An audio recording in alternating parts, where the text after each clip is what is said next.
Prendre une décision qui te fend le cœur. Je pense qu'on a tous été de multiples fois dans cette situation dans nos vies. Ton cœur veut quelque chose, mais ta raison crie le contraire et au final, on se retrouve déchiré entre les deux. Si c'est ce que tu vis en ce moment, eh bien cette vidéo est faite pour toi. Bonjour à tous, je suis Elvire, coach de transition de vie personnelle et professionnelle. Durant les 20 dernières années, j'ai déjà réinventé ma vie aux quatre coins du monde à plusieurs reprises et aujourd'hui j'accompagne les audacieux, peut-être qui comme toi souhaitent prendre un nouveau départ dans la vie. Dans cette vidéo, je vais t'expliquer pourquoi finalement ce conflit intérieur fait si mal, mais surtout comment commencer à pouvoir l'apaiser. Et reste bien jusqu'à la fin puisque je te partagerai un exercice très concret qui te permettra de remettre les choses en perspective et peut-être d'y voir plus clair dans ta situation. Alors comme le dit le dicton, bien entendu, le cœur a ses raisons que bien souvent la raison elle-même ignore. Ce sujet m'a été inspiré dernièrement par une conversation téléphonique que j'ai eue avec une amie. Et donc là, je vais poser un peu le cadre, le contexte pour pouvoir parler de ce sujet. Donc l'autre jour, j'étais au téléphone avec une amie qui vivait une situation sentimentale difficile et qui me confiait sa douleur par rapport au choix auquel elle était confrontée.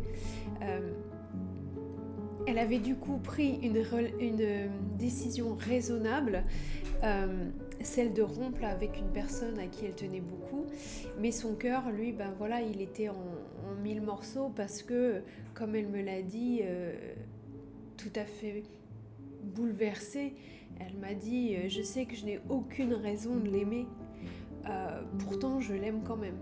Je pense que cette phrase, on peut tous se l'approprier à un moment de notre histoire. Et elle m'a dit quelque chose de fort. Elle m'a dit prendre cette décision, rompre avec lui, ça me déchire en fait. J'ai l'impression qu'on m'a arraché un bras ou une jambe. Ça m'a beaucoup peiné d'entendre ça et du coup je me suis dit je pense que ça pourrait être un bon sujet. Parce qu'en fait j'ai essayé de l'apaiser et je me suis dit qu'est-ce que je dirais finalement à une personne qui vit ça en ce moment. Alors oui, là c'est dans un contexte d'une histoire sentimentale, mais en fait ce dilemme du cœur et de la raison, c'est un sujet universel et qui dépasse largement le contexte de la relation sentimentale. En réalité, c'est un sujet qui peut s'appliquer à différents aspects de nos vies parce que c'est un sujet qui touche à la fois la prise de décision, qui touche le renoncement, le lâcher-prise. Par exemple, on a tous été dans des situations où on est dans un travail qui ne nous nourrit plus, mais on s'y accroche par besoin de stabilité, de sécurité. On peut être dans une relation qui n'est plus juste pour nous et puis on a juste du mal à s'en détacher parce que émotionnellement c'est trop difficile. Ou on pourrait aussi vouloir s'installer dans un autre pays, mais on est tellement attaché à nos repères, à nos liens amicaux, à nos liens familiaux, que finalement, faire ce choix, même s'il serait bon pour nous, ça nous arracherait le cœur en fait. Donc je pense que tout le monde peut comprendre ce qui se passe à ce moment-là. Et ce sur quoi je voulais insister, c'est au final pourquoi c'est si douloureux et comment on peut apaiser ça. En fait, ce qui est si douloureux à ce moment-là, c'est pas uniquement le fait de la situation, c'est pas uniquement le fait de devoir renoncer à quelque chose. Ça, je pourrais, je pense, l'aborder dans une autre vidéo, ce sentiment de renoncement, ce sentiment de perte. D'ailleurs, dites-moi dans les commentaires si c'est un sujet qui vous intéresse. Ce qui est important de comprendre, c'est ce combat intérieur qui existe entre différentes parties de nous-mêmes. Celle qui veut lâcher, celle qui refuse d'abandonner, et c'est ce tiraillement intérieur entre ces deux parties de nous, nos deux identités, qui finalement nous déchire et crée cette détresse, crée ce poids émotionnel, et c'est ce que je vais aborder avec vous maintenant. Alors la première chose qu'il faut comprendre quand on se retrouve face à cette situation finalement de dualité entre le cœur et la raison, c'est que la première perception qu'on a d'une manière générale, c'est que on est en conflit. On est en conflit avec qui ?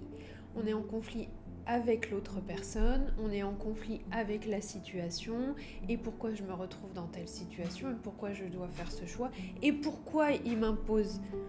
On le dit pas forcément clairement, mais inconsciemment c'est ce qui se passe. Cette personne réagit d'une manière et elle me force moi à devoir choisir entre le cœur et la raison. Et quand on se positionne de cette manière-là, c'est-à-dire qu'on voit le conflit à l'extérieur de soi, eh bien on a ce sentiment d'impuissance. On ne peut pas agir puisqu'on ne peut pas changer la situation, on ne peut pas changer la personne avec qui on est en relation. Donc, eh bien, ça aussi, ça nous attriste et ça nous tiraille davantage parce qu'on a ce sentiment d'être complètement impuissant. Or, si on regarde les choses d'une autre manière, on se rend compte qu'au final, on n'est pas en conflit avec la personne nécessairement. On est en conflit intérieur. On est en conflit entre deux facettes de notre personnalité, notre cœur et notre raison. Deux parties de nous qui veulent des choses différentes. Rien que le fait de se positionner depuis ce point de perception, ça nous redonne du pouvoir. Finalement, on a le pouvoir de retrouver paix, de retrouver sérénité et de faire un choix qui est bon pour nous parce que finalement, il va falloir faire dialoguer ces personnes. Oui, ça peut être deux personnes différentes en nous, mais c'est deux facettes de nous-mêmes. Ça, c'est une première chose. Deuxièmement, ce qui se passe et ce que j'ai vu donc avec mon ami, c'est-à-dire que on veut se couper d'une part de nous en finalement polarisant les choses. Il faut qu'il y ait une part de nous qui soit juste, une qui est tort. Elles ne sont pas toutes les deux légitimes. Pourquoi ? Les deux parts de nous qui ont des perceptions différentes, qui ont des sentiments différents, elles sont toutes les deux légitimes. Et elles ont le droit d'exister, elles ont le droit de cohabiter en nous et c'est ok. On a le droit d'avoir deux sentiments opposés. On a le droit d'aimer cette personne profondément et on a le droit de se dire que eh bien on mérite peut-être autre chose ou qu'on veut aspirer à autre chose sentimentalement parlant dans notre vie. Encore une fois, je prends le cadre de la relation sentimentale puisque c'était l'objet du contexte de départ de cette vidéo. En fait, c'est comme si on avait une partie de nous-mêmes qui ne nous convient pas. Elle ne me convient pas parce qu'elle me force à vivre des sentiments, des émotions que je n'ai pas envie de vivre. Mais les deux sont légitimes. Et il faut reconnaître cette légitimité à ces deux facettes de nous-mêmes. Ça, c'est une première chose qui, selon moi, est très importante. Ensuite, il va falloir éviter de vouloir chercher à déterminer qui a tort ou qui a raison. Finalement, si vous regardez séparément ces deux parties de vous-même, vous rendrez compte que leur perception peut être justifiée. Encore une fois, elles sont tout à fait légitimes et il n'est pas nécessaire à ce moment-là, si vous voulez retrouver la paix, la sérénité et si vous voulez faire un choix justement éclairé pour vous-même, qui soit juste pour vous, il va falloir essayer de sortir de cette volonté de trouver qui a tort ou qui a raison. Toutes les deux ont leur importance. Elles expriment juste une partie différente de vous dans un but précis. Le but, ça va pas non plus dans cette situation d'essayer de réduire une partie de vous-même au silence, soit le cœur, soit la raison. Parce qu'en fait, finalement, vous essayez de garder le contrôle sur vous-même et il va falloir qu'une partie s'efface pour que l'autre puisse prendre le dessus. Et qu'est-ce qui va se passer ? C'est que dans l'immédiat, vous allez peut-être prendre une décision avec laquelle vous semblez plus ou moins aligné, en accord. Et au final, vous allez intérieurement, même inconsciemment, garder ce tiraillement, ce déchirement intérieur beaucoup plus longtemps, jusqu'à ce qu'une autre situation, un autre contexte vienne réveiller ça et vous allez remettre le sujet sur le tapis et vous allez encore débattre sur la même situation. C'est vrai que le contexte de la relation amoureuse se prête bien à exemplarifier ce qui se passe à ce moment-là. Je pense qu'on a tous vécu cette situation, on était avec quelqu'un, ça ne convient pas, on fait le choix, on rompt, mais au final, le cœur reprend quand même le dessus, donc finalement, on revient sur notre décision, on retente de trouver un terrain d'entente avec la personne, et puis ça marche. Bref, au final, on n'est jamais vraiment bien dans cette relation parce qu'on a accepté quelque chose, mais au fond de nous, il y a toujours en fait cette partie de nous qui est en rébellion, qui n'est pas d'accord. Donc on essaye de la faire taire un petit peu pour que tout se passe bien, mais au fond de nous, elle est toujours là. Donc en fait, on fait que reporter le problème. En laissant la part de légitimité à ces deux parts de nous-mêmes, en leur laissant le droit d'exister, en leur laissant le droit de s'exprimer, c'est là où finalement on va réussir à apaiser la situation, à apaiser la colère, la tristesse, apaiser ce sentiment de tiraillement, de déchirement et pouvoir trouver peut-être un compromis, une décision qui sera ok pour ces deux parties en fait. Trouver le pilier du milieu. Et c'est ce que je vais vous proposer avec l'exercice dont je vais vous parler maintenant. Avant de poursuivre le sujet, si tu aimes cette vidéo, si tu penses qu'elle t'est utile, je t'invite à t'abonner à la chaîne pour être informé des prochaines vidéos qui seront mises en ligne. Et surtout, pense à partager, pense à liker, ça permettra de soutenir mon travail, de faire grandir la chaîne et je t'en remercie infiniment par avance. Maintenant, je veux vous proposer un exercice justement, comme je le disais précédemment, pour vous aider à essayer de faire dialoguer ces deux parties de vous-même et essayer de trouver un compromis entre ces deux facettes qui leur permettent de s'apaiser et trouver finalement la décision qui soit juste pour les deux parties, pour vous et pour la situation que vous êtes en train de vivre. Souvent, quand on hésite entre le cœur et la raison, finalement, on se pose plein de questions, on remet toujours tout en cause, mais si, mais non, mais peut-être que si je faisais comme ci ou peut-être que je faisais comme ça va vous créer une surcharge mentale énorme et puis vous restez bloqué dans votre tête à n'en plus finir. Ce que je vous propose là, c'est de faire un exercice que je vais appeler l'exercice des deux chaises.